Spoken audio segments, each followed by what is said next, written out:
Hello everybody, this is Haris. Alright everyone, we are starting off with the first video lecture of our accounting, IGCSE and O-level accounting.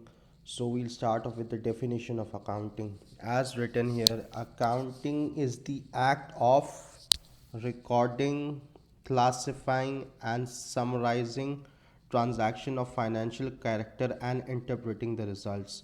What do I mean by transactions of financial character? First of all, we'll understand that. So, in accounting, we'll only be talking about transactions that have any financial values attached to them. Meaning, like, we'll be talking about only monetary events in accounting. Any event, any event that includes monetary value is a transaction for an accountant, is a transaction for an accountant.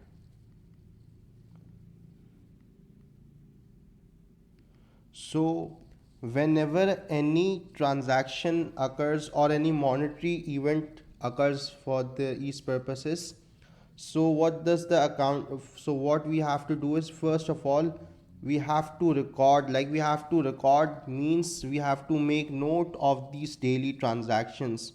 What does recording do? It makes notes of these daily transaction that keeps occurring on daily basis.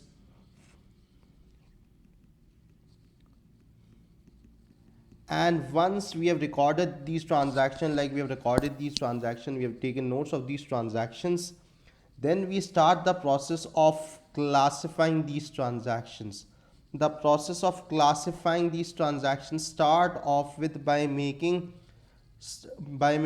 accounts for every separate head. For example, like we'll go ahead and we'll learn more about it. So let's say we open an account of cash. So all the transactions that relates to cash or that involves cash would get recorded in that cash account for that particular time period, for example for a year, and we'll get to know how much cash we have, right? And then lastly, we use these accounts, once we have classified them in the form of accounts, we use these accounts in order to summarize the data. Once we have classified in the form of accounts, we summarized by preparing a trial balance, and we use this trial balance in order to generate our financial statements such as income statements and statement of financial position. Statement of financial position. Number fourth, once we have also summarized the information in the form of trial balance and created our financial statements, that is income statement and statement of financial position out of trial balance, then we can use this information. Now it's in a really simplified format. Like what we started off was a loads of information that you cannot easily understand without processing. Now we have processed the information, and now we can easily interpret that information and we can interpret the results. How do we interpret the results and analyze the results? We analyze in order to gauge the performance of the business. Like how are we performing? Are we performing good or not? Are we making enough money or not? Do we look for our shortfalls or improvement in the business, if any, right?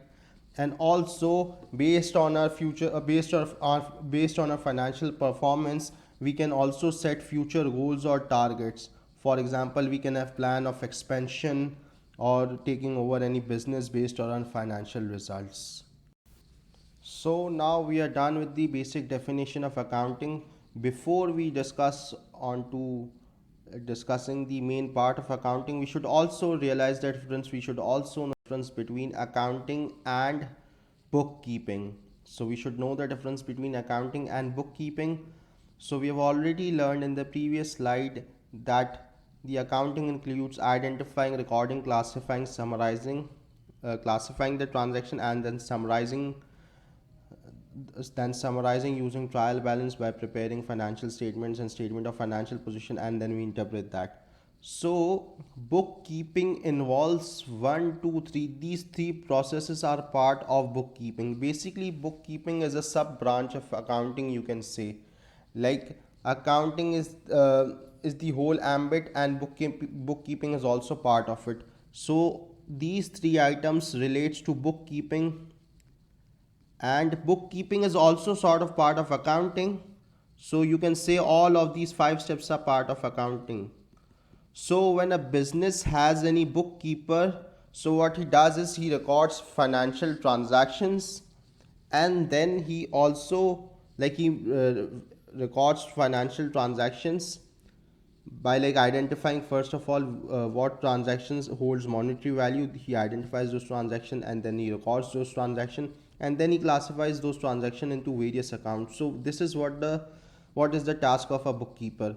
Now the task of an accountant is he goes ahead with the information that he has got from the bookkeeper, and he use that information in order to get a summary, right?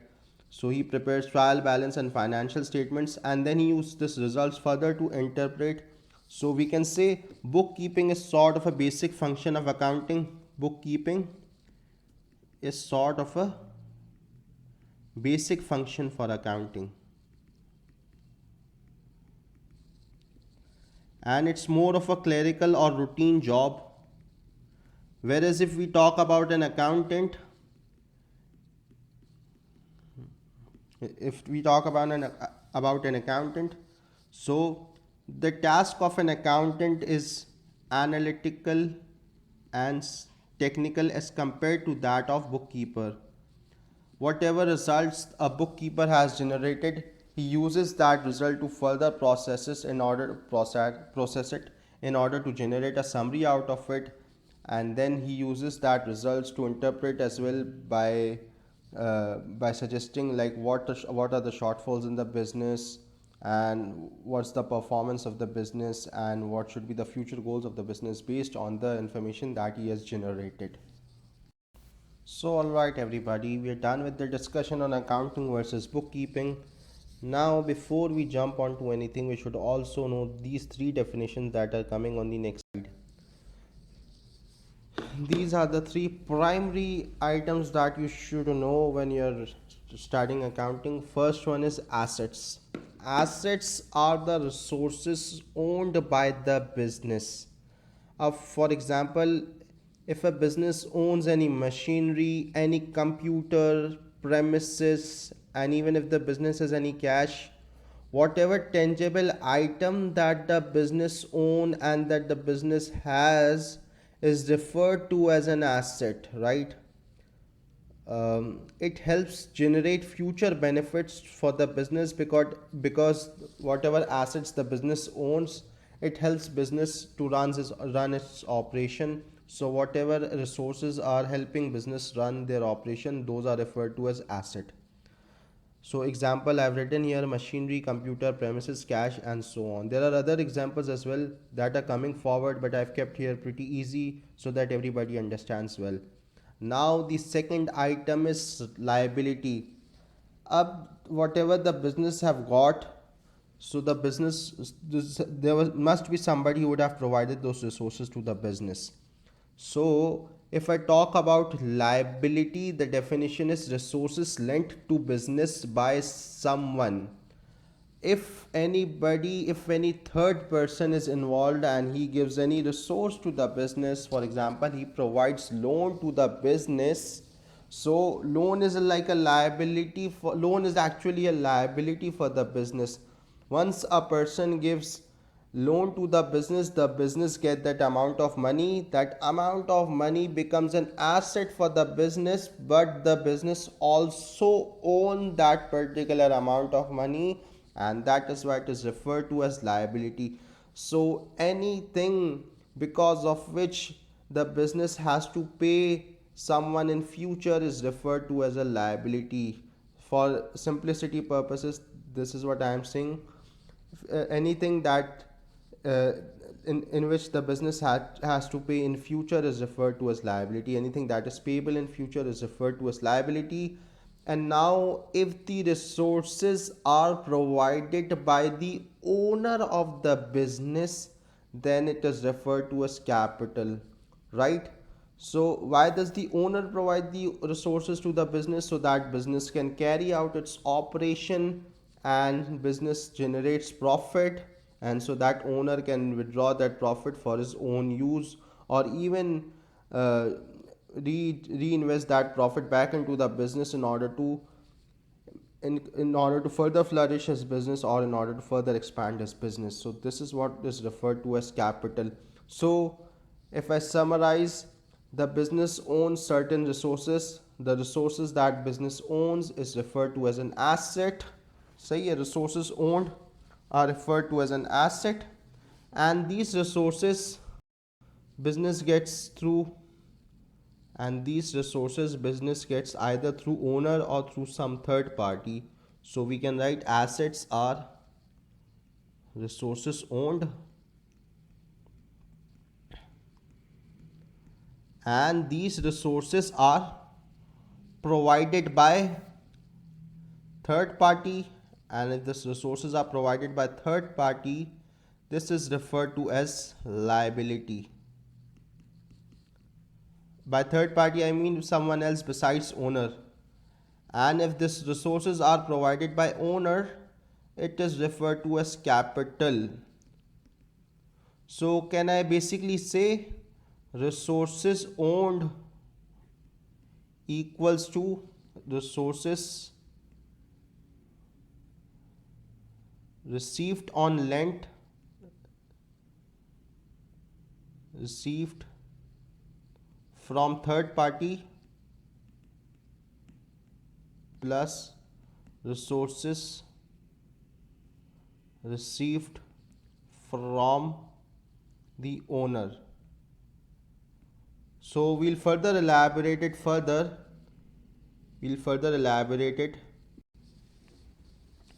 Hence, your equation comes out, your main accounting equation comes assets equals to capital plus liability.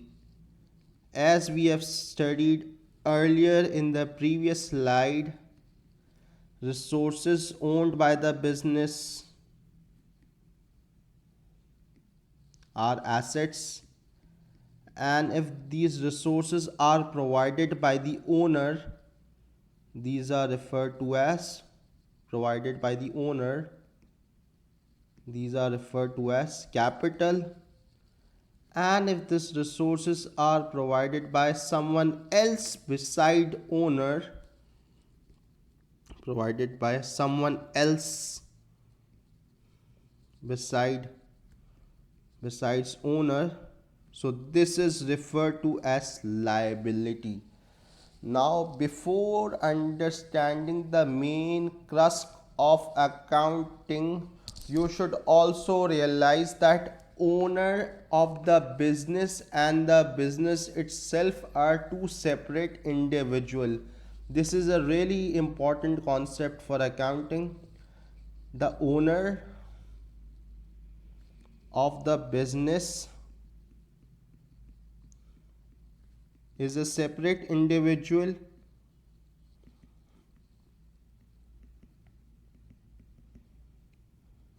and you can assume the business as well to be a separate person or a separate or altogether a separate individual.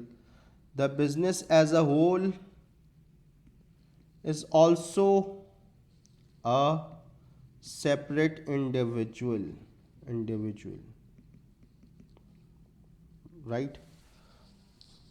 So you should keep the affairs of both owner and business separate, right? So you should keep affairs of both owner and business separate.